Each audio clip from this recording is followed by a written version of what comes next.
ప్రాతస్మరామి హృది సంస్ఫురదాత్మతత్వం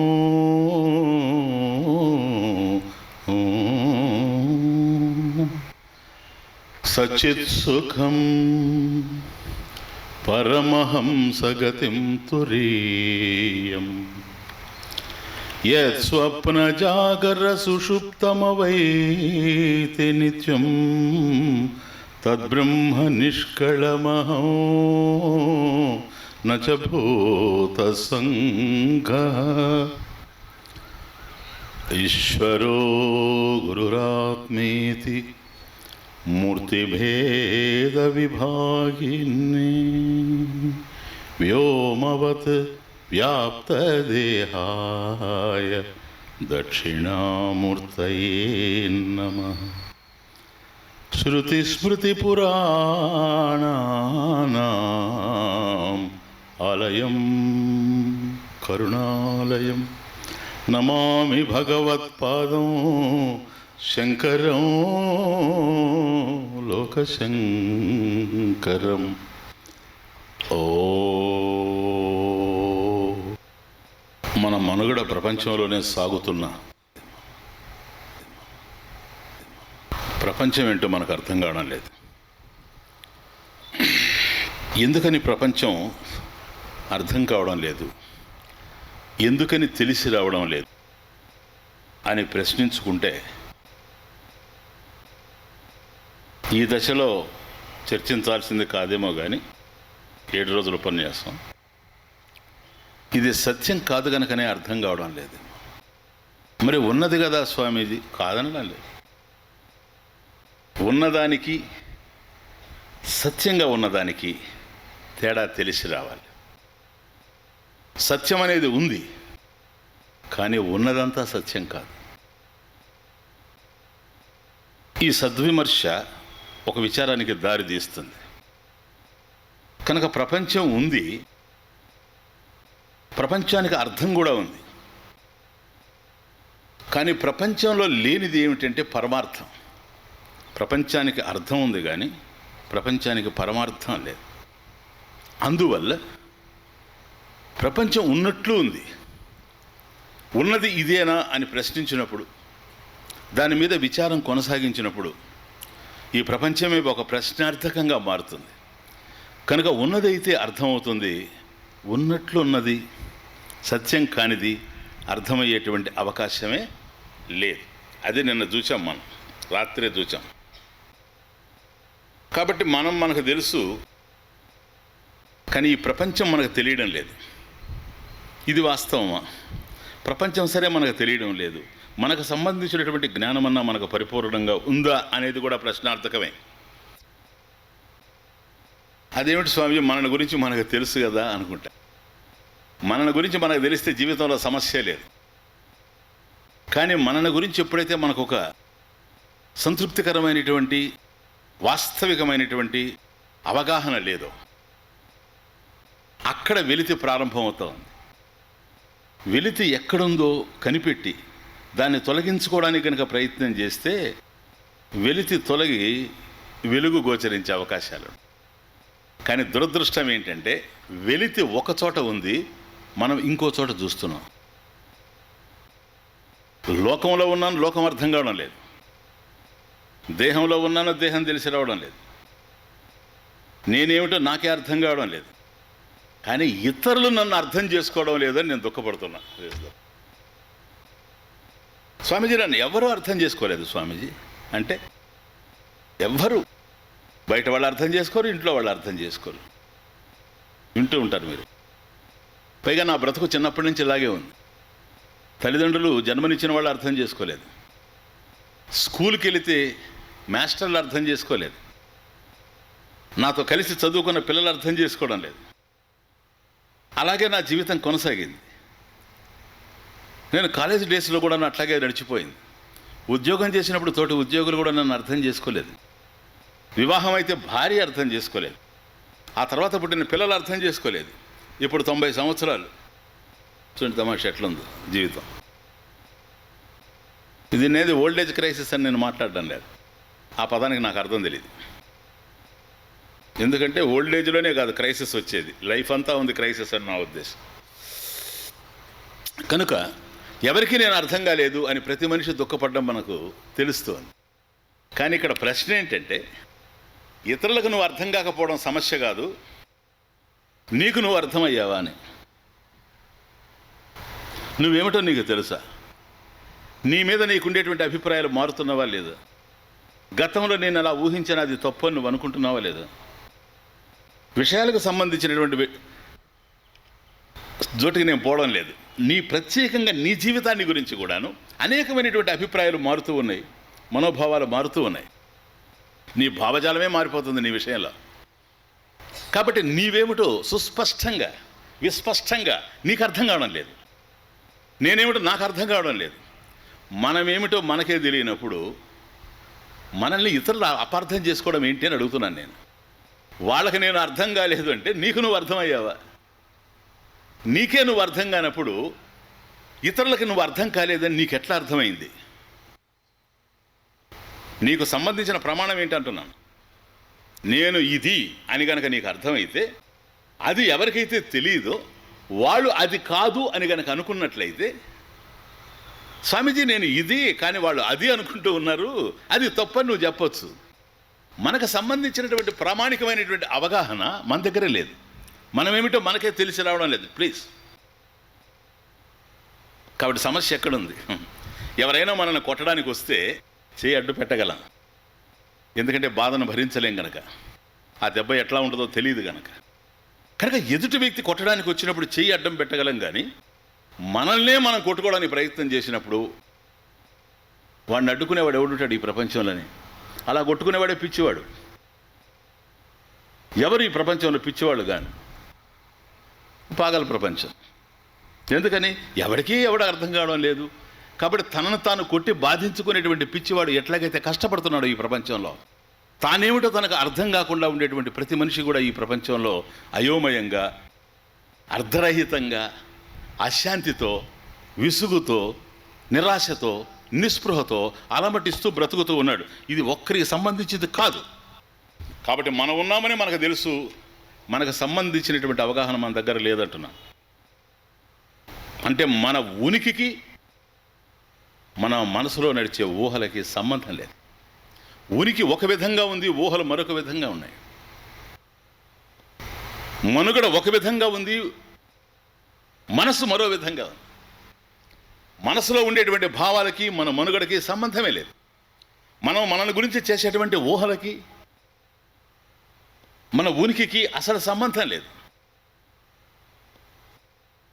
నేను కొన్ని నిమిషాల్లోనే మీకు క్లారిఫై అవుతాయి ఇవన్నీ. ఊరికి క్వశ్చన్స్ పోజ్ చేస్తున్నాను అంతే. కనుక ఇలా చూచినప్పుడు నేనే నాకు అర్థం కావడం లేదు, ఇతరులకి నేనేం అర్థం అవుతాను? అందువల్ల ఒక్కొక్కరు చెబుతూ ఉంటారు, విచిత్రంగా ఉంటాయి జీవితంలో ఇవి. అది చాలా చిన్న విషయాలుగా ఇతరులకు అనిపిస్తాయి, కానీ కొద్ది ఆలోచన చేయగలిగేటువంటి వాడికి చాలా పెద్ద విషయాలు కనిపిస్తాయి. ఒక 70-80 సంవత్సరాలు వచ్చినటువంటి వృద్ధ దంపతులు నా దగ్గరికి వస్తుంటారు కదా. ఆమె లేనప్పుడు ఆయన చెప్తాడు, ఏమండి బాగున్నారా? ఏం బాగోలేండి స్వామి. ఏది 80 సంవత్సరాలు వచ్చిన తర్వాత ఎందుకని? ఆవిడ ఉంది కదా, ఎవరు ఈరోజు రాకుండా వచ్చాడే ఆవిడ. ఇంకా ఆయనకి పేర్లు కూడా ఉంటాయి. మా ముసలిది అంటాడు. ముసలిదాన్ని నువ్వు ఎందుకు పెళ్లి చేసుకుంటావు చెప్పు? ఆ రోజు అనలేదు, ఈరోజు నువ్వు ముసలాడి అయ్యావు. ఆవిడంటే ఒప్పుకోడు, కానీ తను అనొచ్చు ఆవిడ ముసలిదాన్ని. సరే పోరీలేండి, ముసలాం అయింది అన్నాడు. ఇప్పుడు అంటాడు, స్వామీజీ మీకు వాస్తవం చెప్తున్నా, గురువు గనక మీ దగ్గర దాచుకోలేను గనక మా పెళ్ళి అయ్యి 50 సంవత్సరాలు అయింది. చూడండి తమాషా. అయితే ఇప్పటికీ నాకు ఆవిడ అర్థమై చావలేదంట. చావడం ఎందుకు, ఉంది కదా. ఈయన లేనప్పుడు ఆవిడ వస్తే ఇదే సెంటెన్స్ ఉంటుంది ఆవిడ దగ్గర. నాకు కొద్ది బాధ అనిపించదు, కానీ కొద్ది సంతోషం కూడా వేస్తుంది. ఎందుకని? మనం ఇరుక్కోలేదేమో అని. మీరేమనుకోకండి, నేను ప్లెయిన్ కదా, ప్లీజ్ ఎంజాయ్ అంతే, దట్స్ ఆల్. ఓ ఇట్లాగే ఉంటుందా? అందరి జీవితాలు ఇట్లాగే ఉంటాయా అంటే 50 సంవత్సరాలు ఒక ఇంట్లో భార్య భర్త అన్ని విధాలుగా కలిసి ఉన్నటువంటి వాళ్ళు ఒకరికి ఒకరు అర్థం కావడం లేదు. ఇది విశేషమని ఇతరులు అనుకోవచ్చు, కానీ నేను అనుకోవడం లేదు. ఎందుకో తెలుసు, ఇది సామాన్యమైన విషయం అంటాను. కారణం, ఈయనకు అర్థం కావడం లేదు కనుక ఆమెకు అర్థం కావడం లేదు, ఆమెకు అర్థం కావడం లేదు కనుక ఈయనకు అర్థం కావడం లేదు. That is the point. కనుక ఈయనకి ఏదైనా బాధ వచ్చుంటే ఆవిడ అర్థం చేసుకోకపోవడం వల్ల కాదు బాధ వచ్చింది, తానేమిటో తనకు అర్థం కాకపోవడమే ప్రధానమైనటువంటి విషయం. కాబట్టి నిన్ను గురించి నీకు ఈ ప్రపంచానికి సంబంధించి అనేక విషయాలు పరిశోధనలు జరుగుతూ ఉన్నాయి గనక పూర్ణంగా చెప్పలేకపోయినా ఏదో కొద్దో గొప్ప శాస్త్రాలు వివరిస్తూనే పోతున్నాయి. ఏ శాస్త్రం కూడాను పూర్ణం కాదు. నో శాస్త్ర is complete in it self. ఇప్పుడు మెడికల్ సైన్స్ ఉందనుకోండి, పరిశోధనలు జరుగుతున్నాయి కదా. కాబట్టి ఒక దశలో డాక్టర్లు చెప్పినవి మరొక దశలో వాళ్ళే కాదంటున్నారు ఇది కాదు అని. కాబట్టి మనకు కొన్ని తెలుస్తూ ఉన్నాయి, కొన్ని తెలియని ఉన్నాయి. విదితం అవిదితం అది సర్వం. కాబట్టి మనకు తెలిసింది విదితం, తెలియంది అవిదితం. ఈ రెండిటితో కూడినటువంటిదే ఈ ప్రపంచం, విశ్వం. వివిధ ప్రత్యేగమ్యం, అనేకమైనటువంటి విషయాలకు సంబంధించిన జ్ఞానం మనకు అందుతూ ఉంది. కనుక ఈ జ్ఞానం అంతా మనకు అందుతూ ఉంది, కానీ మనకు సంబంధించిన జ్ఞానం మనకు లేదు. నేను ఎవరు, కోహం అని కనుక ప్రశ్న పడిందంటే, అహం కహా నేనెవరు అని కనుక ప్రశ్న పెడితే సమాధానమే లేదు. ఎక్కడ దొరుకుతుంది? ఎక్కడ దొరకదు. అందువల్ల దీనికోసం ఒక శాస్త్రమే ప్రత్యేకంగా ఉంది. నువ్వెవరో చెప్పడానికి, నీకు కావాల్సినవి చెప్పడానికి చాలా శాస్త్రాలు ఉన్నాయి. నువ్వెవరో నీకు చెప్పడానికి ఒకే ఒక్క శాస్త్రం ఉంది, ఒకే ఒక్క శాస్త్రం. ప్రపంచంలో ఒకే ఒక్క శాస్త్రం, మతాలకు సంబంధించింది కానీ కాదు. ఎందుకని? వాటిలో ఈ ప్రసక్తే లేదు, నీకు సంబంధించిన ప్రసక్తే లేదు. నువ్వు ఏం చేయాలి, ఎలా ఉండాలి, ఏం పొందాలి, ఈ సాధ్య సాధనాలకు సంబంధించిన విషయాలు ఉన్నాయి. కానీ మతాల్లో అసలు ప్రాథమికంగా నువ్వెవరు అని ప్రధానంగా సమస్య నీ మీద కేంద్రీకరింపబడి ఉంది గనక నిన్ను గురించి వివరించేటువంటి శాస్త్రాలు ఏమో నా బుద్ధికి వెతికినంత వరకు ఎక్కడ ఈ ప్రపంచంలో దొరకలేదు. ఒకే ఒక శాస్త్రం ఉంది, దట్ ఈస్ వేదాంత శాస్త్రం. అంతేకెళ్ళి అక్కడే దొరుకుతుంది నువ్వెవరో. నేనెవరని నువ్వు ప్రశ్నించుకుంటే సమాధానం వేదాంతంలోనే వస్తుంది. వేదాంతము అంటే వేదములో చివరి అంతంలో ఉండేటువంటి భాగం. వేదాంతాః ఉపనిషదః ఇది. వేదాంతము అంటే వేదములో చివరి ఉండేటువంటి భాగం, జ్ఞానకాండ, అవి ఉపనిషత్తులు. ఈ ఉపనిషత్తుల్లో ఉన్నాయి నువ్వెవరంటే ఏమిటో, నీకు సంబంధించిన చిరునామా, నీ అడ్రస్ ఏంటో సంపూర్ణంగా కావాలంటే ఉపనిషత్తుల్లోనే ఉంది. ఉపనిషత్తుల్లో కూడాను వాక్యాలు, వాక్యం అంటే మనకు తెలుసు, కొన్ని పదాల యొక్క సముదాయం వాక్యం, గ్రూప్ ఆఫ్ వర్డ్స్ కదా. ఒక సెంటెన్స్, అది వాక్యం అంటే సెంటెన్స్. స్వామీజీ ఇంత జటిలమైన విషయం ఒక్క సెంటెన్స్లో ఉందా? Yes, really. అందుకని ఆ వాక్యాల్ని సామాన్యమైన వాక్యాలు అనకుండా మహావాక్యాలు అన్నారు. మహావాక్యం, ద గ్రేట్ సెంటెన్స్. ఎందుకని? ఎక్కడ దొరకని విషయం అక్కడ దొరుకుతూ ఉంది కనుక. ఇవి సంప్రదాయంలో 4 మహావాక్యాలు ఉన్నాయని మహావాక్య చతుష్టయం అంటూ ఉంటాడు. తత్వమసి, తత్ త్వం అసి, అదే నీవు. అహం బ్రహ్మాస్మి, నేనే బ్రహ్మమై ఉన్నాను. అయమాత్మ బ్రహ్మ, అయం ఆత్మ, ఈ ఆత్మయే, ఈ ప్రత్యేగాత్మయే బ్రహ్మ, పరమాత్మ అనేటువంటి భావన. ప్రజ్ఞానం బ్రహ్మ, అటువంటి బ్రహ్మము జ్ఞానస్వరూపము, ఆత్మ జ్ఞానస్వరూపము, సత్య జ్ఞానానంద స్వరూపము, సత్యం జ్ఞానం అనంతం. ఈ విషయాలన్నీ కూడా బోధింపబడి ఉన్నాయి. ఇది మహావాక్యాలంటే 4. ఇది మహావాక్య చతుష్టయం. ఒకటే ఒక వాక్యం చూడండి, తత్వమసి, ఓన్లీ 1 వాక్యం, 1 సెంటెన్స్. అహం బ్రహ్మాస్మి ఒక వాక్యం, చాలా, అది కూడా వెరీ షార్ట్ సెంటెన్స్. అంటే స్వామీజీ ఉపనిషత్తుల్లో ఈ 4 మహావాక్యాలైనా పెద్దలు నిర్ణయించారు కనుక సంప్రదాయానికి కట్టుబడి తల వంచి అంగీకరించడమే. కానీ నా దృష్టిలో ఉపనిషత్తుల్లో మహావాక్యం కానిదేంటి? నీవే పరమాత్మ అని చెప్పేది ఏదైనా మహావాక్యమే. ఇప్పుడు సర్వం కల్విదం బ్రహ్మ, అది మహావాక్యం కాదేంటి? ఈశావాస్యమిదగం సర్వం యత్కించ జగత్యాం జగత్, అది మహావాక్యం కాదు. ఏది తీసుకున్నా మహావాక్యమే. కానీ వీటిల్లో 4 మహావాక్యాలని ఏరి కూర్చి మనకి ఇచ్చారు. నాయన వీటిల్లో ఏ ఒక్కటైనా సరిపోతుంది నీకు. వీటికి సంబంధించినటువంటి అవగాహన 4 మహావాక్యాలు 4 ఉపనిషత్తుల్లో ఉన్నాయి. ఇవి 4 వేదాల్లో ఉన్నాయి. వాటిని సంగ్రహించి మనకి ఇచ్చారు. ఇది మహావాక్యము అంటారు. ఇది మనం ఈరోజు చూడబోయేది లఘువాక్య వృత్తి. 3 పదాలు ఉన్నాయి అందులో. లఘు, వాక్య వృత్తి. ఆ వాక్యం ఏమిటని ఆలోచిస్తే ఈ మహావాక్యమే ఆ వాక్యం, అంతే, నిన్ను గురించి తెలియజేసేది. కోహం, ఇది ప్రశ్న.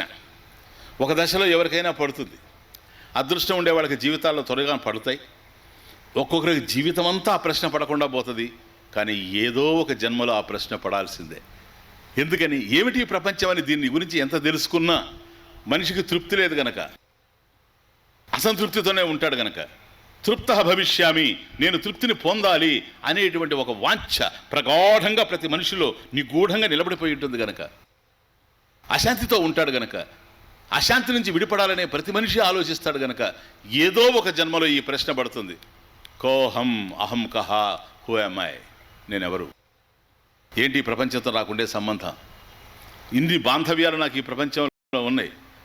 రేపు నేను కన్ను మూస్తే ఈ బాంధవ్యాలన్నీ పోతాయి కదా, ఏమవుతాయి ఇవన్నీ కూడా, ఎక్కడి నుంచి వచ్చాయి, అసలు నేను చరించేటువంటి ఈ ప్రపంచం ఏంటి, ఇది సృష్టింపబడిందా లేదా, లేక ఉన్న ఫలంగా యాక్సిడెంటల్గా యాదృచ్ఛికంగా ఏమన్నా ఊడిపడిందా, దీని వాస్తవ స్వరూపం ఏమిటి, దీని మనుగడ ఏమిటి, ఇవన్నీ ప్రశ్నలు ఒక ప్రశ్న కనుక పడితే నేను ఎవరు, కోహం అని పడితే మిగతా అన్నీ పడతాయి.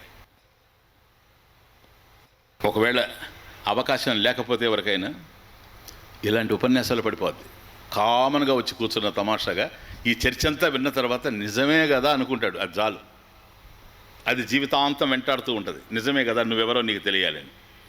కాబట్టి కోహం, అహం కహ, నేనెవరు అని ఇక్కడ ప్రశ్న పడితే ఈ ప్రశ్న మీ దగ్గరకు వచ్చేటప్పటికి కస్త్వం, త్వం కహ, అది ఇక్కడ అహం, అక్కడ త్వం, అంతే.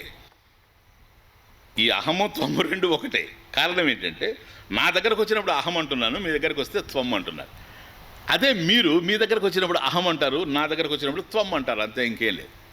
కాబట్టి అహం శబ్దార్థం ఏదో నా దగ్గర, అదే త్వం శబ్దార్థం మీ దగ్గర. బాగా అర్థం చేసుకో.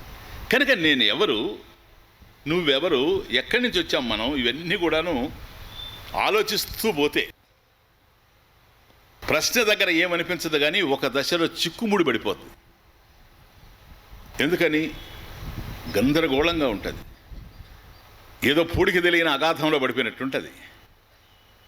ఏంట్రా, నాకు సంబంధించిన జ్ఞానమే లేదే, నాకు, నన్ను నా ఫ్రెండ్ అర్థం చేసుకోలేడు అన్నాను, నా భార్య అర్థం చేసుకోలేదు అన్నాను, తోటి వాళ్ళు అర్థం చేసుకోలేదు అన్నాను, ప్రపంచం అర్థం చేసుకోలేదు అన్నాను, ప్రపంచంలో ఉండే అభిప్రాయాల కోసం నేను ఎదురు చూచాను, వాళ్ళు పొగిడితే నేను చాలా ఆనందపడ్డాను, వాళ్ళు విమర్శిస్తే నేను కష్టపడ్డాను.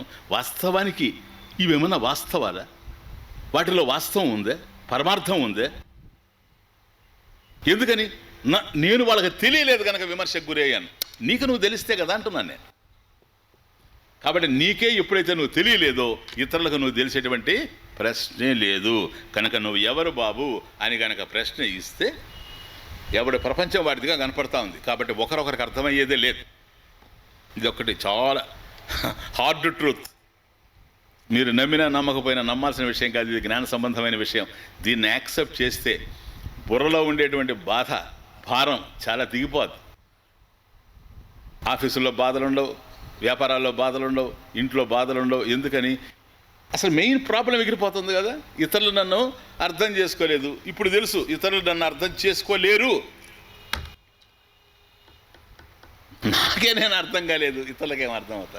ఓ దంతకథ ఉండేది రామాయణాలు. దంతకథ అంటే ఏంటంటే ఒరిజినల్గా ఉండదు, వాళ్ళు వీళ్ళు మాట్లాడుతుంటారు, హరిదాసులో వాళ్ళు వీళ్ళు మాట్లాడతారు, అది తిరుగుతుంది, అది దంతకథ. మీరు కూడా వినుంటాడు. పాపం లక్ష్మణ స్వామి దొరుకుతాడు వీళ్ళకి, ఈ దంతకథ వాళ్ళకి. లక్ష్మణ రేఖ అది లేదు రామాయణంలో, కానీ దంతకథ అది. అట్లాగే లక్ష్మణుడు నవ్వు, మీరు ఎక్కడ నింటారు ఈ పదం, లక్ష్మణుడు నవ్వు. ఒక దశలో లక్ష్మణుడు నవ్వాడు, అది ఒక పెద్ద సమస్య అయిపోయింది. ఎవరికి సమస్య అయింది? అయోధ్యలో అందరికీ సమస్య అయింది, ఇంక్లూడింగ్ రామచంద్ర.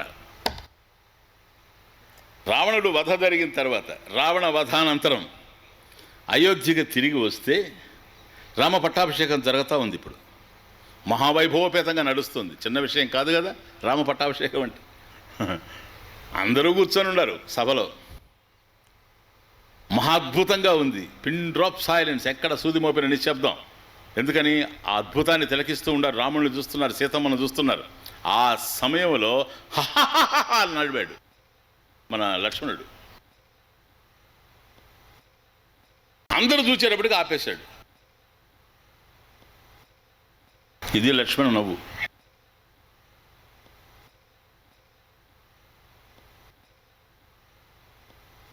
Grave silence. ఎందుకో తెలుసా? ఎందుకు నవ్వాడని సందర్భం ఏం కనిపించడం లేదు. లక్ష్మణుడు ఏమి సామాన్యుడు కాదు, తెలివి తక్కువవాడు కాదు. లక్ష్మణుడు అంటే వివేకం.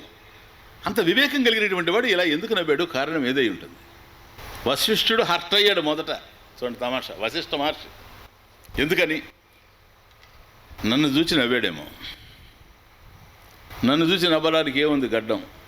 ఏం చూసి నవ్వుతాడు నన్ను చూసి? నేను గతంలో యవ్వరాజ్య పట్టాభిషేకానికి లగ్నం పెట్టేది నేనే కదా. నేను లగ్నం పెడితేనే కదా ఆయన అరణ్యం పోయింది. ఈయన యువరాజు అవుతాడని నేను లగ్నం పెడితే ఆయన అరణ్యానికి పోయాడు, అడవులకు పోయాడు రాముడు. మళ్ళీ తగుదనమ్మా అని ఈరోజు లగ్నం పెట్టాడే, ఈసారి ఎక్కడికి పంపిస్తాడు అని నన్ను చూసి ఏమన్నా నవ్వాడా? అలా వశిష్ఠ మహర్షి ఆలోచిస్తూ ఉంటే భరతుడు తలంచాడు అట్లా. ఎందుకంటే పక్కనే అన్న పక్కన నిలబడుకొని ఉన్నాడు భరతుడు ఛత్రం పట్టుకొని. భరతుడు అనుకుంటాడు, ఈయన ఇప్పుడు ఛత్రం పట్టుకొని ఉన్నాడు నీడ, కానీ రాముడు అడవుల పాలైనప్పుడు ఈయన ఎక్కడున్నాడు? తాతగారింట్లో ఉన్నాడు, లేదా అయోధ్యలో ఉన్నాడు. కూడా ఉండి అక్కడ నీడలాగా ఆయన కాపాడింది నేను. ఇప్పుడు రాముడు పట్టాభిషేకం చేసుకుంటున్నటువంటి ఈ సమయంలో ఈయన వచ్చి ముందు నిలబడ్డాడని నన్ను చూసి నవ్వుతున్నాడేమోనని భరతుడే తల ఉంచాడు కనుక శత్రుఘ్నుడు కైకేయి కుమిలిపోయింది. అసలు ఈ మహాతల్లే కదా దీనికి అంత ఆధారం. ఈమె లేకపోతే రాముడు అరణ్యవాసం పోయేవాడు కాదు కదా. ఆ రోజేమో పంపించేసేది చేతనైందని, ఈరోజు వీలు పడదు గనక వచ్చి కూర్చొని ఉంది అని నన్ను చూసి నవ్వుతున్నాడేమోనని కైకేయి బాధపడుతూ కూర్చొంది. దశలో రాముడు అనుకుంటున్నాడు, 1 సంవత్సరం పాటు లంకలో ఉన్నటువంటి స్త్రీని పక్కన కూర్చొని పెట్టుకుని అయోధ్యలో దిలీపుడు, సగరుడు, మాంధాత అట్లాంటి మహాత్ములంతా పరిపాలించినటువంటి ఈ అయోధ్య నగరంలో మొట్టమొదటిసారి జరిగింది అబ్డక్షన్ అనేది. సీతాపహరణం మొదటిసారి జరిగింది. అంతకుముందు ఎవరు తీసుకెళ్ళలేదు. అలా పరిపాలించుకుంటూ వచ్చినటువంటి ధర్మ చతుష్పాదాలతో నడిచినటువంటి ఈ అయోధ్యలో ఈరోజు ఇంత జరిగితే పక్కన పెట్టుకొని ఈయన ఇంత అట్టహాసంగా చేసుకుంటున్నాడని నన్ను చూచి నవ్వాడేమోనని రాముడు అనుకుంటాడు. సీతమ్మ ఇంకా చెప్పనవసరం లేదు, కుమిలిపోతూ తల వంచింది. ఇలా ఉంటే ఒకసారి ప్రజలంతా కూడా సభలో ఉండేవాళ్ళు తలలో ఉంచారు. ఈ అయోధ్య ప్రజలు ఈరోజు ఆనందోత్సాహాల్లో పాల్గొంటూ ఉన్నారు, విజయ గర్వంతో ఊగిపోతూ ఉన్నారు. కానీ కష్టపడిందంత నేను 14 సంవత్సరాలు. వీళ్ళెవరూ కూడా రాలేదు, ఉరిక వచ్చినట్టు నటించారు అంతే. బాధలు పంచుకునేవాళ్ళు వేరే జీవితంలో, నేను పంచుకున్నాను. కాబట్టి వీళ్ళందరూ ఈరోజు ఆనందాన్ని పంచుకుంటున్నారు, బాధలు పంచుకునేవాళ్ళు ఎవరు లేరని మనల్ని గురించి ఆలోచిస్తున్నాడేమో అని అయోధ్య ప్రజలంతా కూడా తలలోంచారు. ఇదంతా చూసినటువంటి రాముడు సహించలేకపోయాడు, భరించలేకపోయాడు. ఏయ్ లక్ష్మణ అన్ననే చెప్పు, ఎందుకు నవ్వావు? అసందర్భంగా, అప్రస్తుతంగా ఇంత పెద్ద సభలో ఎంతమంది పండితులు ఉంటారు సభలో, ఎంత అండర్ ఎస్టిమేట్ చేశావు అందరినీ. నిష్కారణంగా ఎలా నవ్వుతావు నువ్వు? ఏంటి నీ కారణం, హేతువేమిటి చెబుతావా? శిరచ్ఛేదం చేస్తాను లేకపోతే అన్నాడు రాముడు. అప్పుడు లేచి దండం పెట్టి లక్ష్మణస్వామి సభకంతా నమస్కరించి, ఎవరి మనసు నా వల్ల గాయపడ్డా కూడా అందరినీ క్షమించమని నేను కోరుతున్నా. నేను నవ్వింది వాస్తవమే కానీ కారణం వేరే అంటాడు. అదే ఏమిటా కారణం అని అడుగుతున్నాను నేను అంటాడు రాముడు. అన్నయ్య ఏమి లేదు, మొదటి రాత్రి మనం ఇక్కడి నుంచి బయలుదేరి వెళ్ళాం కదా, మీరు అక్కడ పడుకుంటే నదీ తీరం, శోణ నదీ తీరంలో మీరు పడుకున్నప్పుడు మా వదిన నువ్వు అలా పడుకొని ఉంటే రాత్రిపూట బాధపడుతూ, అయోధ్యలో పట్టుపాన్పు మీద పడుకునే రాముడు ఎక్కడ, ఈ గరిక మీద రాముడు పడుకొని ఉన్నాడని బాధపడి కష్టపడి ఆ రాత్రి అంతా మేలుకున్నా. 2వ రాత్రి మళ్ళీ ఇంకొక చోట మీరు నదీ తీరంలో పడుకున్నప్పుడు నాకు అనిపించింది, ఇప్పుడు ఏదన్నా మృగాలు వస్తే ఏం కావాలి, ఏ వచ్చినా ఏం కావాలి, కనుక ఈ 14 సంవత్సరాలు అన్నా వదినలకి ఏ విధమైనటువంటి కష్టం కలగకూడదు. ఈరోజే ప్రతిజ్ఞ చేస్తున్నా. ఎందుకనంటే అప్పుడు నాకు నిద్ర వస్తూ ఉండింది. అప్పుడు నిద్రాదేవిని నేను ఆవిడతో కాన్వర్సేషన్, నిద్రాదేవితో సంభాషించాను. ఓ నిద్రాదేవి, చెబుతున్నాను విను. ఈ 14 సంవత్సరాలు కంటి మీద రెప్ప వేయకుండా రాత్రిపూట, అంటే పగలు కూడా నన్ను అర్థం, అంటే నిద్రపోకుండా అన్నావదుల్ని కాపాడాలని నేను శపథం చేస్తున్నా. ప్రతిజ్ఞ ఇది. ఈ 14 సంవత్సరాలు నేను నిద్రపోను. ఆ తర్వాత నీ ఇష్టం. ఈ మధ్యలో గనక నా దగ్గరికి వచ్చావంటే మాత్రం ఫలితాలు భిన్నంగా ఉంటాయి, నీ ఇష్టం అన్నాడు. ఎవరితో? నిద్రాదేవితోట. అన్నయ్య, 14 సంవత్సరాలు ఈరోజు చెప్తున్నా మీకు, నేను కంటి మీద రెప్ప వేసి పడుకోలేదంటాడు లక్ష్మణుడు. లక్ష్మణ ఈజ్ ఇమాక్యులేట్. అమేజింగ్. 14 సంవత్సరాలు. ఎంత ఇంద్రియ నిగ్రహం ఉండాలి, ఎంత మనోనిగ్రహం ఉండాలి. అంత ఇంద్రియ నిగ్రహం కలిగినవాడు గనుకనే రావణాసురుడు కుమారుడు ఇంద్రజిత్తును చంపగలిగాడు. ఇంద్రియ నిగ్రహం ఉంది గనుకనే ఇంద్రజిత్తును చంపాడు. లేకపోతే సామాన్యుడికి సాధ్యం కాదు ఇంద్రజిత్తును చంపడం అనేటువంటిది. అంత గొప్ప శక్తివంతుడు అతను. ఎందుకంటున్నానంటే, ఇప్పుడు 14 సంవత్సరాలు అయిపోయిన తర్వాత, అయోధ్యకు వచ్చిన తర్వాత పట్టాభిషేకం ఇంత అద్భుతంగా జరుగుతూ ఉంటే, నేను పడిన కష్టమంతా ఇది చూడడం కోసమే కదా. నా కన్నుల పండుగగా జరుగుతూ ఉంది, మంగళకరంగా నడుస్తూ ఉంది. అన్నగారి పట్టాభిషేకాన్ని చూడాలి అని నేను ప్రయత్నం చేస్తూ ఉంటే కళ్ళు పడిపోతున్నాయి, కనపడడం లేదు. నువ్వు నేను అన్నాను, ఏ నిద్రాదేవి, కొద్దిసేపు ఆగలేవా? ఎంతకాలం ఆగావు? కుదరదు. ఎందుకని? నిన్ను ఎలక్ట్ చేసుకున్నది 5 సంవత్సరాలకే. నువ్వు కోర్టు గిట్టు పోయి తెచ్చుకోవడం అవన్నీ ఇక్కడ కుదరవు. 14 సంవత్సరాలు అన్నాను కనుక నీ మాట కట్టుబడి ఉన్నాను. టైం అయిపోయింది, ఓవర్. ఇంకా నువ్వు నాకు లొంగిపోవాల్సిందే అని చెప్పి ఎంతెంతో ప్రయత్నం చేస్తున్నాను అన్నయ్య, సాయ శక్తిలో ప్రయత్నం చేస్తున్నాను. నా వల్ల కావడం లేదు, కళ్ళు మూతపడిపోతున్నాయి. అందుకని ఒక్కసారి నవ్వాను. నేను నవ్విన తర్వాత తెలిసింది నేను చేసిన తప్పేమిటో. అందరినీ క్షమించమని నేను కోరుతున్నాను. ఇప్పుడు అర్థమైంది. లక్ష్మణుడు ఎందుకు నవ్వాడో ఎవరికీ తెలియదు. ఆ నవ్వులో అర్థమేమిటో ఎవరికీ తెలియదు. ఎవరికి వాడు ఊహించుకున్నాడు. ఇప్పుడు ఎవరు బాధపడ్డా ఎవరు చేయగలిగేది లేదు. ఎవరు మనల్ని అపార్థం చేసుకున్నా మీరు అర్థం చేసుకోండి, లక్ష్మణుడు నవ్వుతున్నాడు అని. అంతేం లేదు. ఎందుకని? అర్థమయ్యే అవకాశమే లేదు కనుక. ఇది లక్ష్మణుడు నవ్వు లాంటిదే కనుక.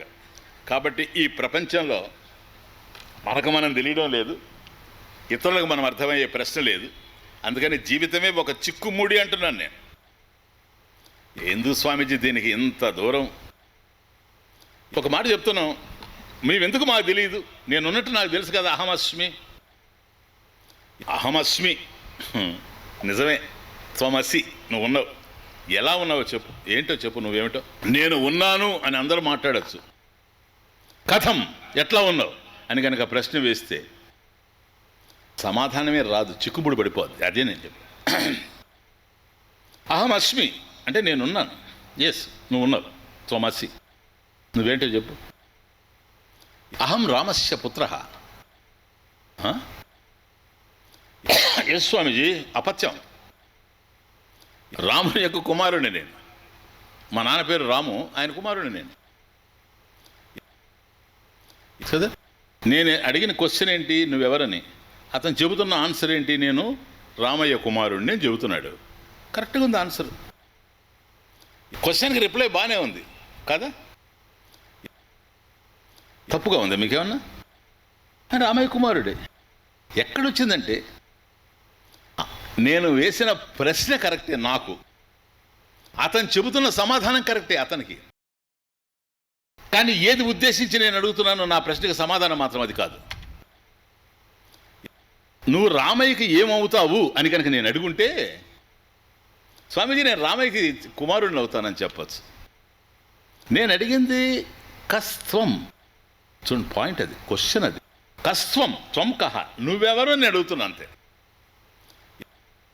నువ్వు రామస్య పుత్ర, రామస్యాపత్యం అంటున్నావు. నో నో నో, నీకు ఆయనతో ఉండే సంబంధం, అది రిలేషన్షిప్. అవును, అది కరెక్టే కదా, అది కరెక్టే. ఇంకో మాట వింటావా? మరొక ఆమెకు భర్తవు నువ్వు, ఇది కాదంటావా? అవును స్వామి. మరొకరికి మనవడివి, అది కాదంటావా? అవును స్వామి. ఇంకొకరి తాతవి, అది కాదంటావా?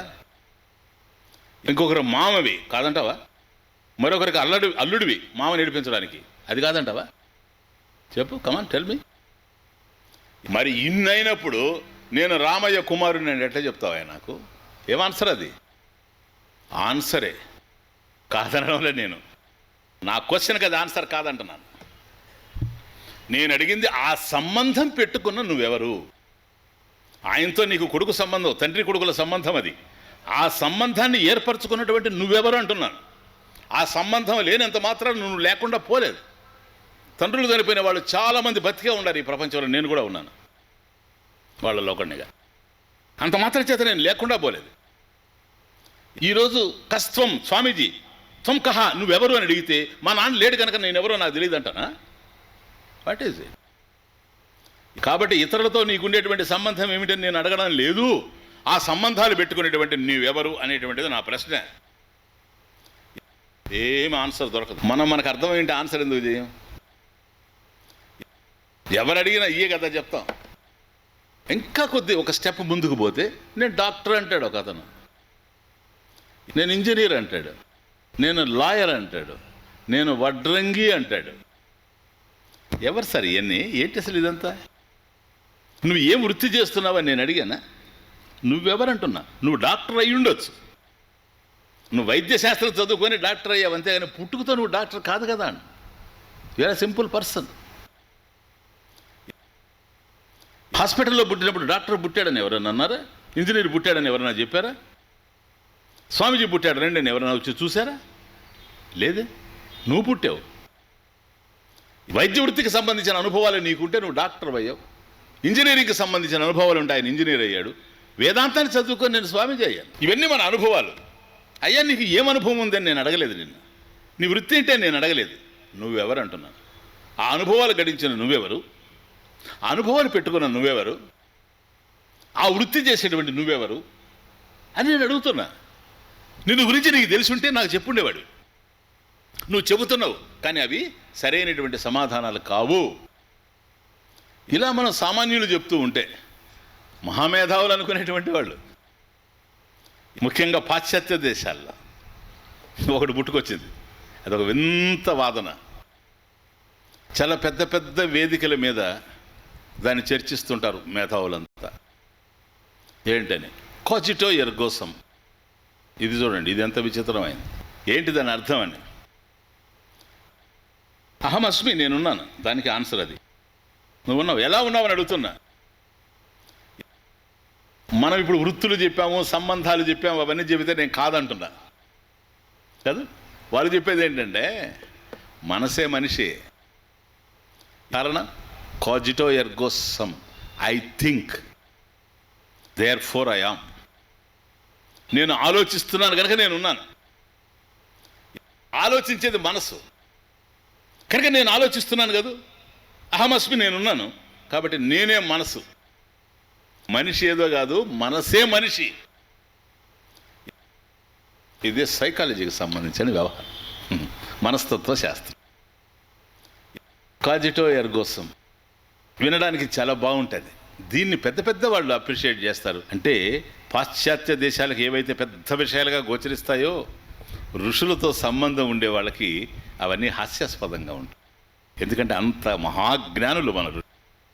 కాజిటో ఎర్గో సమ్, దట్స్ రాంగ్, తప్పది. I think therefore I am. నేను ఆలోచిస్తున్నాను కనుక నేను ఉన్నాను. ఒకవేళ ఆలోచన లేకపోతే నువ్వు ఉండవా? ఆలోచించిన వాళ్ళంతా పోతారా ఈ ప్రపంచంలో? ఎవరైతే ఆలోచించలేడో వాడు పోతాడా? ఏంటది? మరి గాఢ నిద్రలో ఏ ఆలోచనలు ఉన్నాయి నీకు? సుషుప్తిలో రాత్రి నిద్రపోతాం కదా. గాఢ నిద్రపోయినప్పుడు మనిషి ఆలోచిస్తాడా? ఆలోచించడు. ఎందుకని? సుషుప్తి కాలే సకలే విలీనే. ఆ సుషుప్తిలో గాఢ నిద్రలో, సౌండ్ స్లీప్లో సమస్తం విలీనమైపోయింది కనుక మనసు కూడా లేదు. మనసు లేనిటువంటి చోట ఆలోచనలు ఎట్లా కదులుతాయి?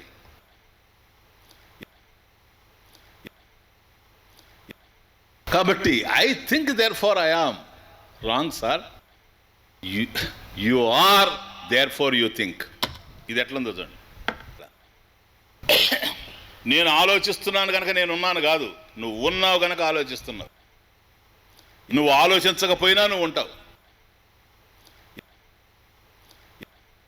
అర్థమవుతుంది? గాఢ నిద్రలో నువ్వు ఏ ఆలోచనలు చేయడం లేదు, అయినా నువ్వు ఉన్నావు కనుక అది సైకాలజీ. ఆ బ్రాంచ్ కూడా ఇక్కడ ఆగదు. కాబట్టి నువ్వేమిటో నిన్ను గురించి నీకు తెలియజేయడానికి ఆ బ్రాంచ్ కూడా సరిపోదు అంటున్నాను. ఆ డిసిప్లిన్ ఆఫ్ నాలెడ్జ్ కూడా సరిపోదు. మనస్తత్వ శాస్త్రం కూడా చాలా చాలా పలుచబడిపోద్ది. అది తత్వశాస్త్రంలో ఒక భాగం అంతే. That's not full in it self think. కాబట్టి నాకు సంబంధించి నేను ఎవరు అనే ప్రశ్న ఒక్కటి పడితే ఎక్కడ ఆన్సర్ దొరకడం లేదు. ఎవరు ఏ సమాధానం చెప్పినా ఒక దృక్కోణంలో నుంచి చెప్తున్నారు, ఒక స్టాండ్ పాయింట్. నీ స్టాండ్ పాయింట్లో నువ్వు శరీరం, ఆయన స్టాండ్ పాయింట్లో ఆయన రాముని కుమారుడు, ఇంకొకరు స్టాండ్ పాయింట్లో లక్ష్మీదేవి భర్త, మరొకరు స్టాండ్ పాయింట్లో నేను ఆలోచిస్తున్నాను కనుక ఉన్నాను. ఎంత స్టాండ్ పాయింట్స్! ఎప్పుడైతే పాయింట్ అని అన్నావో అక్కడికి అయిపోయింది. It is not full. ఒక స్థాయిలో నుంచి చూసినప్పుడు మాత్రమే స్టాండ్ పాయింట్ అది.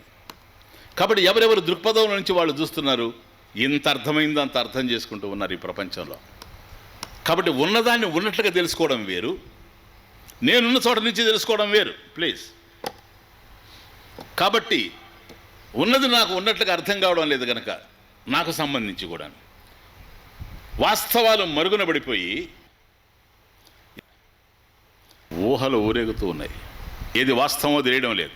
ఏది తెలిసినా మన ఊహే కనుక మనసులో నుంచి పుట్టింది. మనసులో నుంచి పుట్టింది కనుక మనసు మారుతూ ఉంటుంది. మనసు మారుతూ ఉంటే ఊహలు కూడా మారిపోతూ ఉంటాయి. ఇలా మారుతూ ఉండేటువంటిది సత్యం కాదు. సత్యం మారనిదై ఉండాలి. కాబట్టి నీకు సంబంధించినటువంటి అవగాహన ఒకటి, నీకు సంబంధించినటువంటి సత్యావగాహన రెండు. వాస్తవంగా నువ్వు ఏంటి అని. కనుక ఇప్పుడు మీకు అర్థమైందా? ఇతరులు నన్ను అర్థం చేసుకోలేదనే సమస్య లేదు. ఎందుకంటే మనమే మనకు తెలియడం లేదు. ఎప్పుడైతే నీవు ఏమిటో నీకు అర్థం కానప్పుడు నిన్ను మరొక విధంగా నువ్వే అర్థం చేసుకునే అవకాశాలు ఉన్నాయి. ఇది కాదంటావా? ఇతరులు కాదు. నువ్వేమిటో తెలియకపోవడం వల్ల ఇతరులు అపార్థం చేసుకున్నారంటున్నావు, ఇతరులు అర్థం చేసుకోలేదు అంటున్నావు. నువ్వేమిటో నీకు కూడా తెలియడం లేదు కనుక నీవు కూడా అర్థం చేసుకోలే పరిస్థితులు వస్తున్నాయి.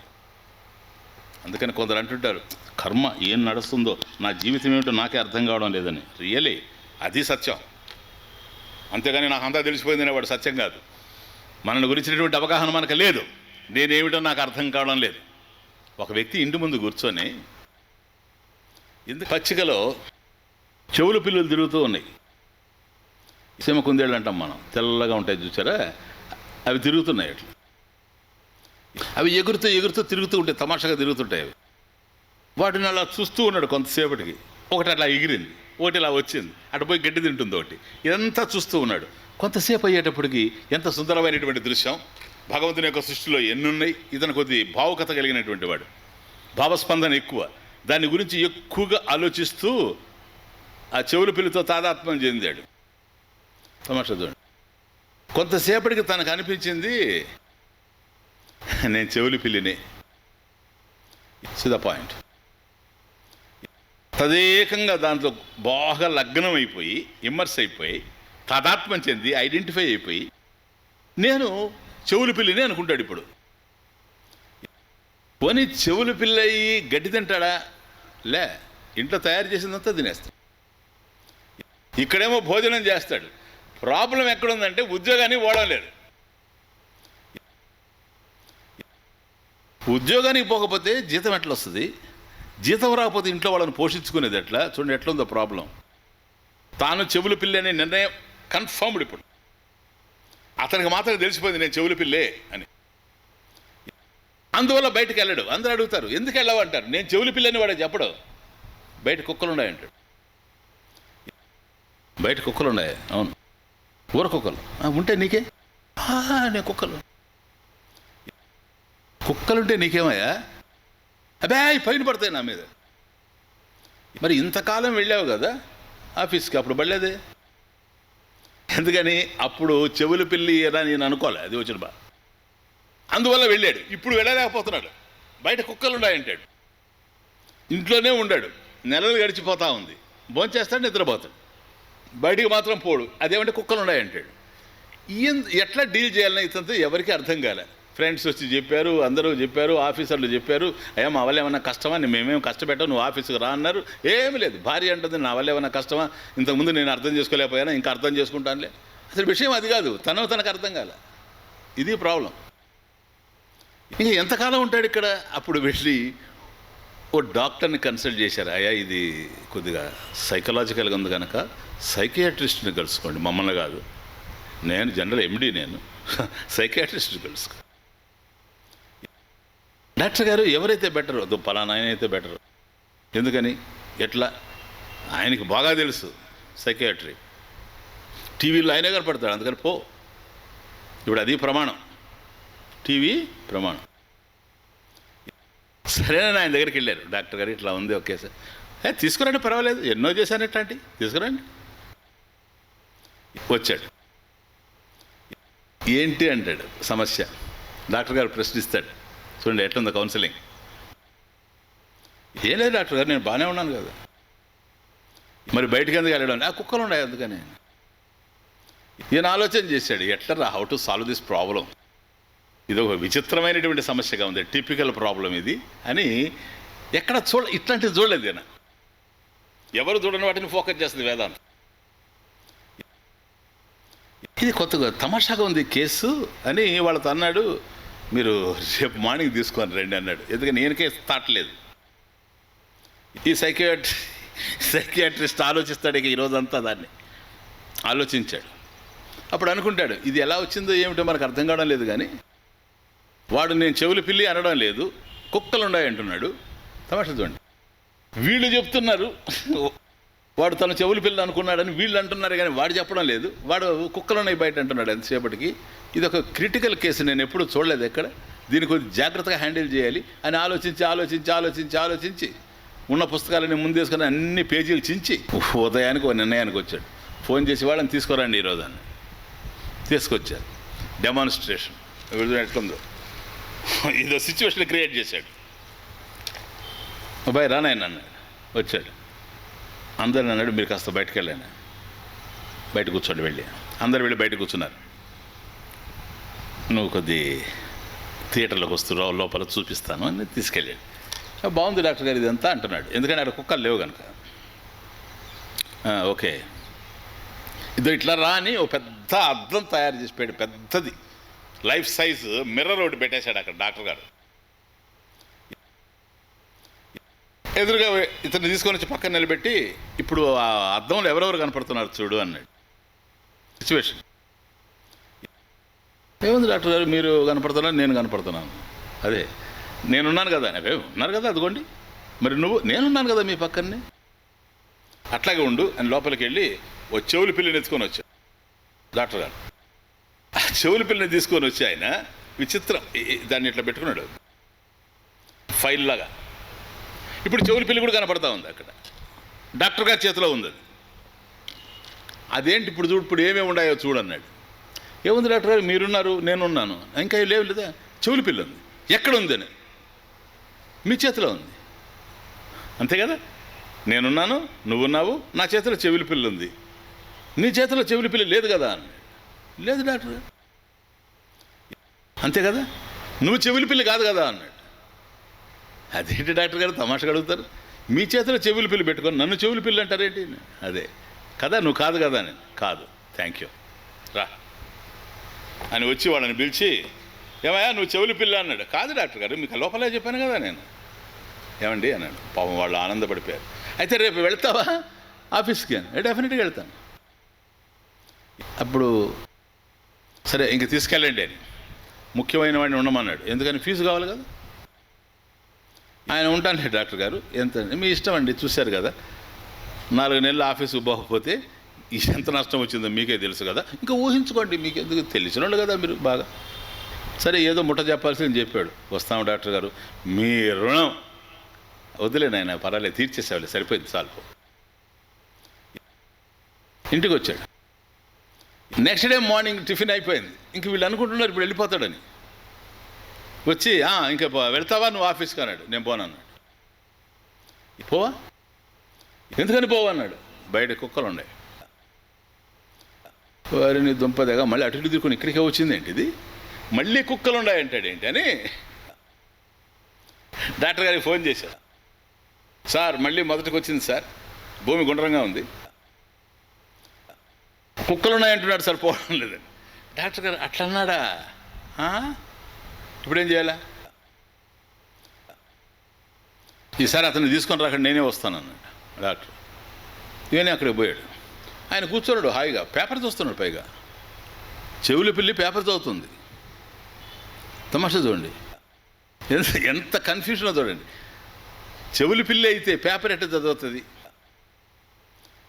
తను పేపర్ చదువుతున్నాడు. దాన్ని పక్కన పెట్టాయంటే చెవుల పిల్లి అంటాడు.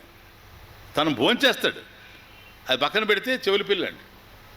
అన్నీ మాట్లాడతాడు, చెవుల పిల్లి అనేది మర్చిపోడు. బయట కుక్కలు ఉన్నాయంటే ఇప్పుడు డాక్టర్ గారు వచ్చి ఏమయ్యా బాగున్నావా అని, బాగున్నాడు డాక్టర్ గారు, ఏం మీరు వచ్చారేంటి, ఎనీ ప్రాబ్లం? లేదులే ప్రాబ్లమే లేదు కూర్చో అని మళ్ళీ వాళ్ళని పక్కన పంపించి, నాయనా ఏం లేదు ఈరోజు ఆఫీస్కి వెళ్ళనున్నామంటే నీ కారణం ఏంటి? ఏం డాక్టర్ గారు, బయట కుక్కలు ఉన్నాయి డాక్టర్ గారు. కుక్కలు ఉన్నాయా? మరి కుక్కలుంటే నిన్న తెలిసింది కదా నీకు, నువ్వు చెవుల పిల్లి కాదని. నువ్వు చెవుల పిల్లి కానప్పుడు, నువ్వు ప్రకాశరావు అయినప్పుడు, నువ్వు దివ్యంగా ప్రకాశిస్తూ ఉన్నావు కదా మనిషిగా. చెవుల పిల్లి కాదు కదా, నువ్వు ప్రకాశరావు కదా. అవును, మరి ఎందుకని వెళ్ళావు? కుక్కలు ఉన్నాయి. అదేనయ్యా, కుక్కలుంటే నీకేమైందని. ఏంటి డాక్టర్ గారు మీరు, మా వాళ్ళకి సరే జ్ఞానం లేదు, ఎందుకని వాళ్ళకి వైద్యశాస్త్రం తెలియదు అంటే ఈయనకు తెలుసు, చెవుల పిల్ల ఆయనకి తెలుసు. చూడండి తమాషా, వాళ్ళకి సరే వాళ్ళు అర్థం చేసుకోలేకపోతున్నారు. మీరు ఇంత చదువుకొని ఇంత పేరు ప్రఖ్యాతులు కలిగినటువంటి డాక్టరు మీరు కూడా ఇట్లా మాట్లాడడం ఏంటి అంటే, ఏంటి విషయం అన్నాడు. అది కాదు డాక్టర్ గారు, నేను చెవుల పిల్లి కాదని నాకు తెలుసు. ఎందుకు తెలియదు నాకు? చెవుల పిల్లి అయితే ఇట్లా మాట్లాడుతుంది మీతో, నాకు తెలుసు నేను చెవుల పిల్లి కాదని. ఇంకేంటి ప్రాబ్లం అంటాడు. మీకు తెలుసు నేను చెవుల పిల్లి కాదని, ఇంకెవరే తెలియాలయ్యా? చూడండి తమాషా, మీకు తెలుసు నేను చెవుల పిల్లి కాదని, మీకన్నా ముందు నాకే తెలుసు నేను చెవుల పిల్లి కాదని. కుక్కలకి ఎట్లా తెలుస్తుంది అనేది నా ప్రాబ్లం. డాక్టర్ గారు, కుక్కలకి ఎట్లా తెలుస్తుంది? ఇప్పుడు అర్థమైంది. వాడి బాధ అంతా ఏంటంటే, కుక్కలకి చెవుల పిల్లి తమాషా, వీడు మనిషిని కుక్కలే తెలియాలి. ఇప్పుడు బాగుందా? అవి కుక్కలకి కనుక కంప్లీట్ నాలెడ్జ్ వస్తే ఏమని, వీడు మనిషే, వీడి చెవుల పిల్లి కాదు అని కనుక కుక్కలకి తెలిస్తే అప్పుడు ఉద్యోగానికి పోతాడు. ఇప్పుడు ఈ కుక్కలే తెలియాలి నాని, వీడి ప్రాబ్లం ఎట్లా సాల్వ్ అయ్యేది? ఇప్పుడు మనుషులైతే మనం ఏదైనా చేయొచ్చు, కుక్కలు మనసు లేనివి, సహజాతాలతో పనిచేసేటువంటివి, ఇన్స్టింక్ట్స్తో. వాటికి అర్థం కావాలి వీడి చెవుల పిల్లి కాదు అని. ప్రాబ్లం కుక్కలకు కాదు ఉండేది, వీడికి ఉండేది. ప్రాబ్లం వీడిది, అది కుక్కల ప్రాబ్లంగా చూస్తాడు వీడు. తమాషా చూడండి. కారణం ఏంటో తెలుసా? నాకు తెలుసు నేను చెవుల పిల్లి కాదు అని అంటున్నాడు వాడు, కానీ వాడికి తెలియదు. వాడికి తెలిసింది వాడు చెవుల పిల్లనే, లేకపోతే వాడు వెళ్ళిపోతాడు. కానీ కుక్కలు పైన పడతాయి అంటున్నాడు.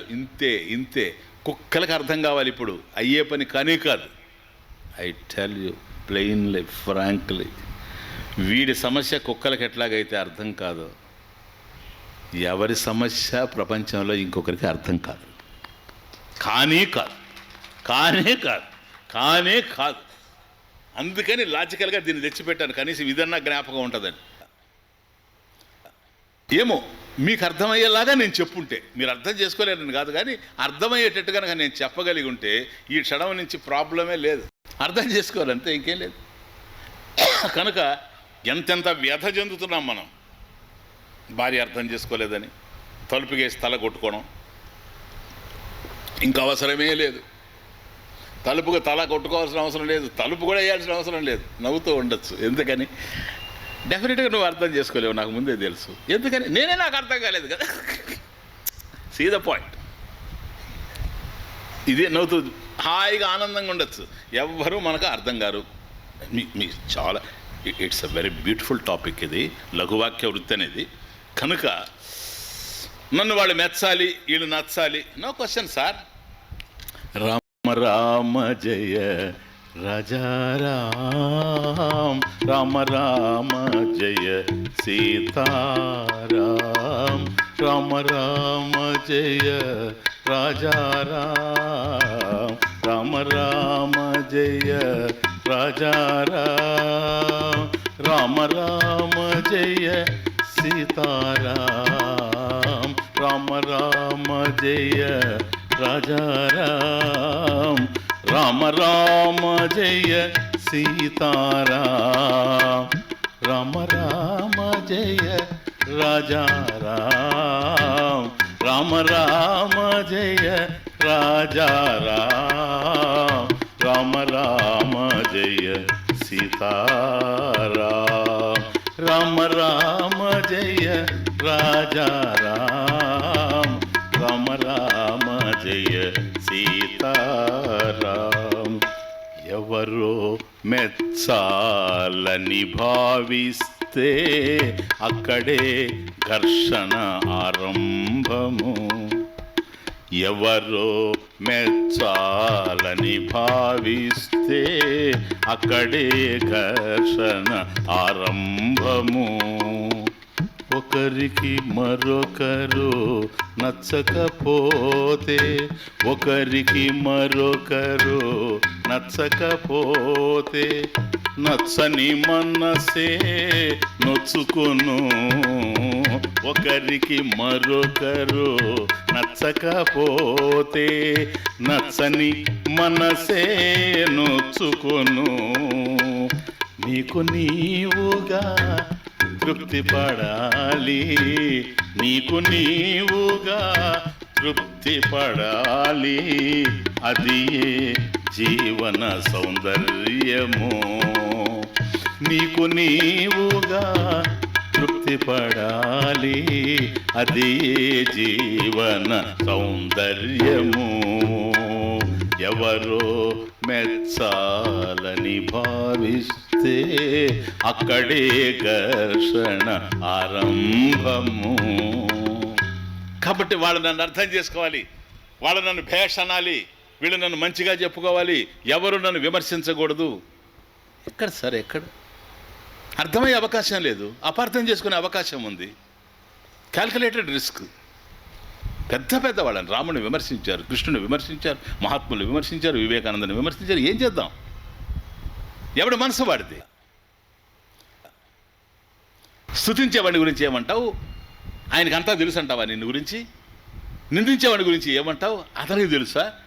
ఎవరికి ఎవరు అర్థమయ్యేటువంటి ప్రశ్న లేదు గనక ప్లీజ్, నన్ను గురించి నాకు తెలిస్తేనే సుఖం. నన్ను గురించి ఇతరులకు తెలిసినా ఒకటే, తెలియకపోయినా ఒకటే.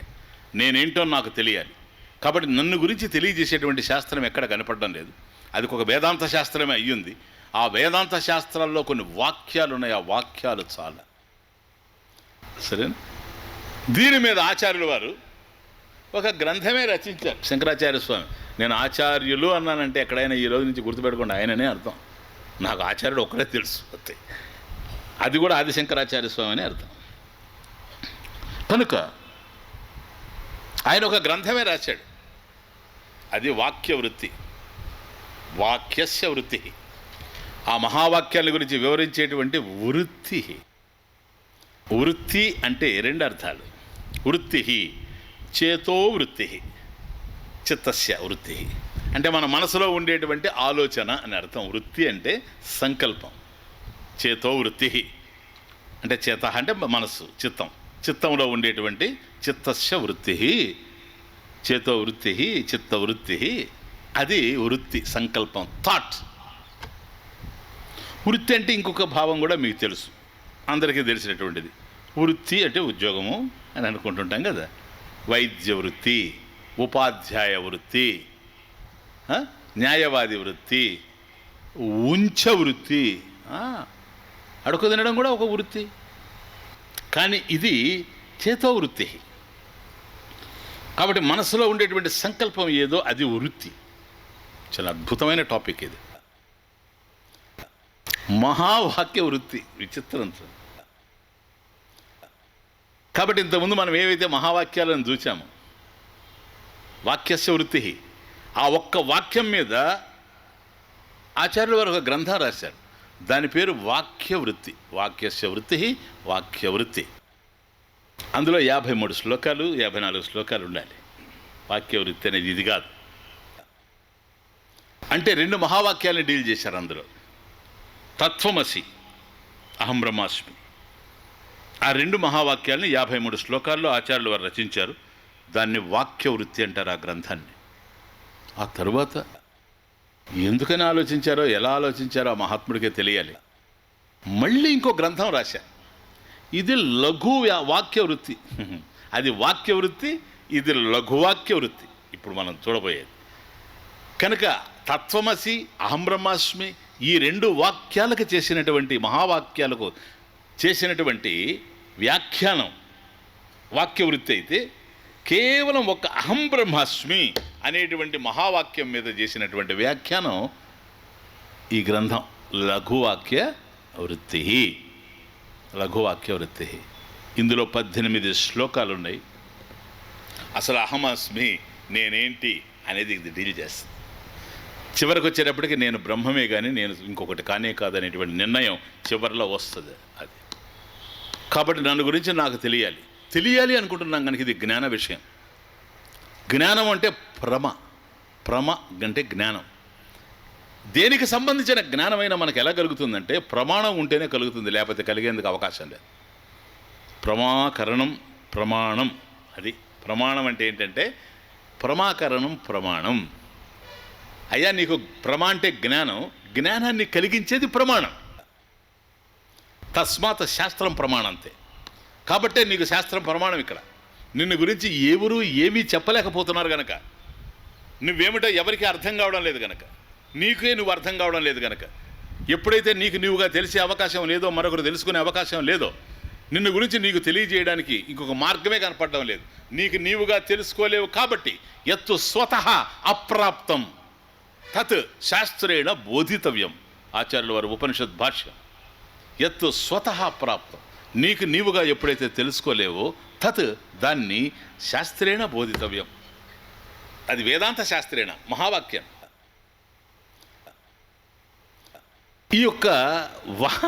ఈ వేదాంతం వలనే మనకు లభ్యం కావాలి. కారణం ప్రమాణ సిద్ధం కాదు. అది విషయం. ప్రమాణం, బాహ్య ప్రమాణాలు ఉపయోగపడవు ఇక్కడ. చిన్న బాధ అంతా. ఇప్పుడు మీరు ఉన్నట్టుగా నాకు కనపడుతున్నారు. ఎందుకని? నా దగ్గర ప్రమాణం ఉంది కనుక. అది ప్రమాణ సిద్ధం అంటే.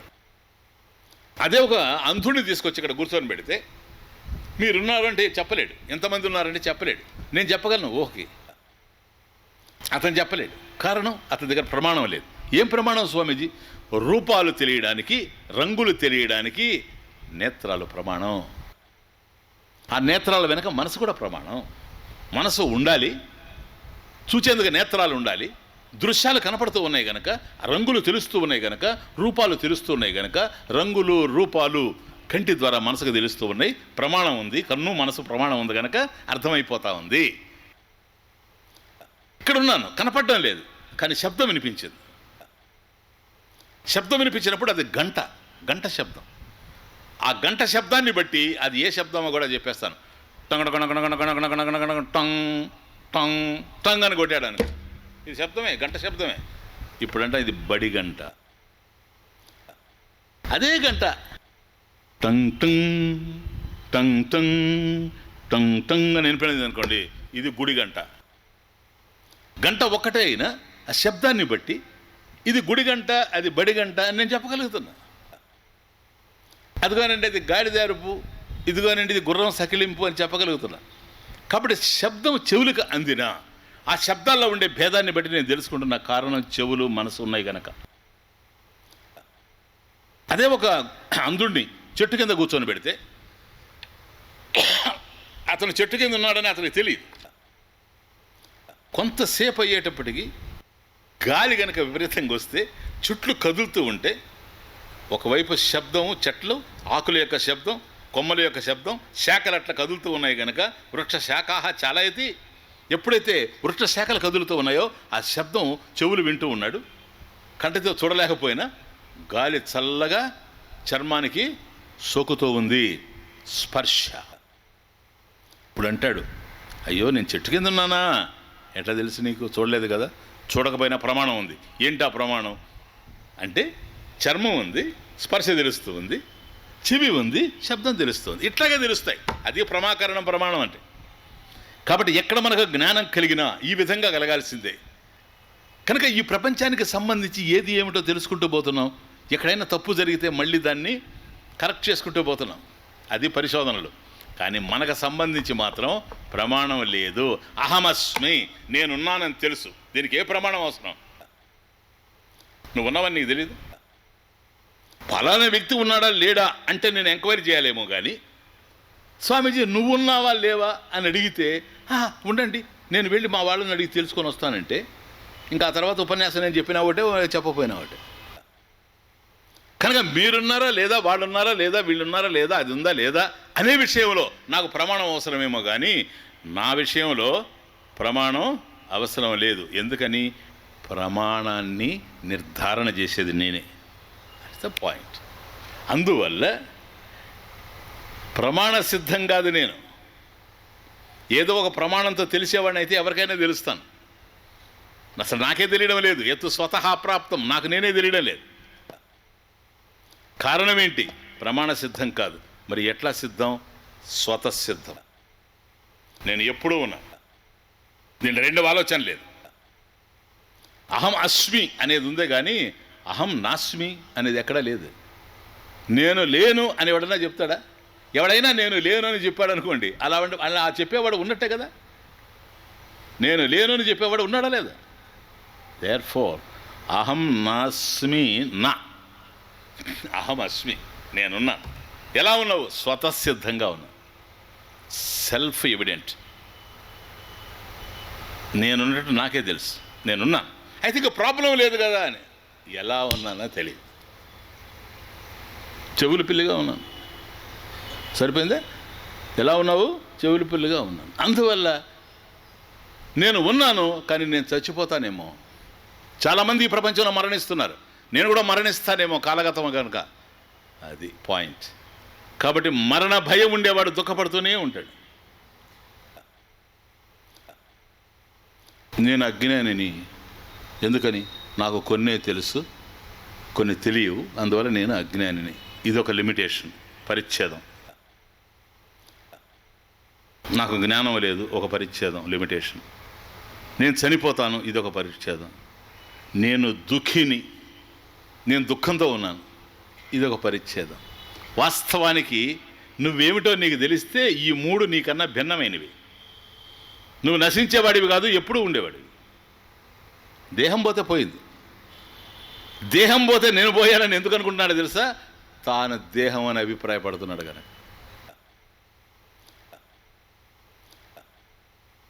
నేను అజ్ఞానిని. అజ్ఞానం ఎక్కడుంది? మనసులో ఉంది. నువ్వు మనసు అనుకుంటున్నావు కనుక అజ్ఞానం నీకు ప్రాబ్లం అయి కూర్చుంది. నువ్వు ఆనంద స్వరూపుడివి, అయినా దుఃఖం నా స్వరూపం ఏమో అనుకుంటూ ఉన్నావు. ఇది ప్రాబ్లం. కాబట్టి నీవు ఏమిటో నీకు తెలియనప్పుడు నీవు కానిది నీవు అనుకునేటువంటి ప్రమాదం ఉంది. ఈ ప్రమాదాన్ని, అందరికీ సంబంధించిన ఈ సమస్యను పరిష్కరించడానికి ఉపనిషత్తులు తప్ప మరొక మార్గమే లేదు. అందులో ఉండేటువంటి మహావాక్యం ఇప్పుడు ఇందులో అహం బ్రహ్మ అస్మి మూడు. అహం నేను బ్రహ్మ, సత్య జ్ఞానానంద స్వరూపమైనటువంటి పరమాత్మ అస్మి అయ్యున్నాను. ఇది ప్రూవ్ చేయడానికి లఘువాక్య వృత్తి అనేటువంటి గ్రంథం. ఇది 18 శ్లోకాలతో ఉంది. ఉపోద్ఘాతం చూచాం ఈరోజు. ఫస్ట్ శ్లోకాన్ని నేను చెబుతాను, రిపీట్ చేయి. స్థూలో మాంసమయో దేహ సూక్ష్మస్యాద్వాసనామయః జ్ఞానకర్మేంద్రియైః స్వార్థం ధీ ప్రాణౌ తశ్శరీరగౌ. అది ఫస్ట్ శ్లోక. అంటే మనకుండే ఉపాధుల్ని రెండింటినీ ప్రజెంట్ చేస్తున్నాడు. వీటిని ప్రజెంట్ చేసేది ఎందుకంటే ఇవి నువ్వు కాదని తర్వాత తెలియజేయడానికి. మొదటిది దేహం. నేను దేహం అనుకోవడం వల్లనే నేను మరణిస్తాను, నేను చనిపోయేవాడిని అనుకుంటున్నాను. నువ్వు దేహం కాదు అనేది ప్రూవ్ కావాలి. ఏమిటి అసలు ఈ దేహం? నువ్వా? స్థూలో మాంసమయో దేహ. ఈ దేహం స్థూలం, గ్రాస్ బాడీ. ఇది నువ్వు కాదు, నువ్వని అనుకుంటున్నావు. చెవులు పెళ్ళి నువ్వు కాదు అనుకుంటున్నావే, అట్లాగే ఇది కూడా నువ్వు కాదు, ప్రూవ్ చేస్తాను. ఇది కేవలం మాంసమయం, ఏం లేదు లోపల, అసలు దేహమే లేదు యథార్థం చెప్పాలంటే. ఇదొక అసెంబ్లేజ్. దేహం అనేది ఒకటి కాదు. ఎందుకని ఒక దేహం ఎక్కడుంది చెప్పండి? ఈ దేహంలో చాలా ఉన్నాయి. ఎముకలు ఉన్నాయి, మాంసం ఉంది, రక్తం ఎన్ని లీటర్లు ఉందో అన్ని లీటర్లు ఉంది, నాడులు ఉన్నాయి, కేశాలు ఉన్నాయి, మలమూత్రాలు ఉన్నాయి, అన్నీ కలిసి దేహం. Sir, it is an assemblage, it is a packet. పొట్లం ఒకటిగా ఉండొచ్చు, లోపల విషయాలు వేరే. కాబట్టి ఒకటే అనేది ఏం చెప్తాం ఇక్కడ? దేహం ఒకటే అని అంటే అవి ఎముకల, లేక మాంసమా, లేకపోతే మజ్జ, లేకపోతే రక్తమా? ఎందుకని? రక్తం మాంసం కాదు, మాంసం మజ్జ కాదు, మజ్జ ఎముకలు కాదు, శల్యములు కాదు. కానీ దేహం ఒకటి అంటున్నాం. ఈ దశలో యాక్సెప్ట్ చేస్తాం, తర్వాత విచారాన్ని పోతాం. ఇది స్థూల దేహం, స్థూలంగా మనకు అనిపించేటువంటిది, గ్రాస్ బాడీ. రెండవది సూక్ష్మ వాసనామయ స్యాత్. కాబట్టి ఇంక ఎప్పుడైతే స్థూలం ఉందో, ఎక్కడైనా సరే స్థూలం ఉందంటే సూక్ష్మం ఉందని అర్థం. సూక్ష్మాన్ని ఆధారం చేసుకుని స్థూలం వస్తుంది.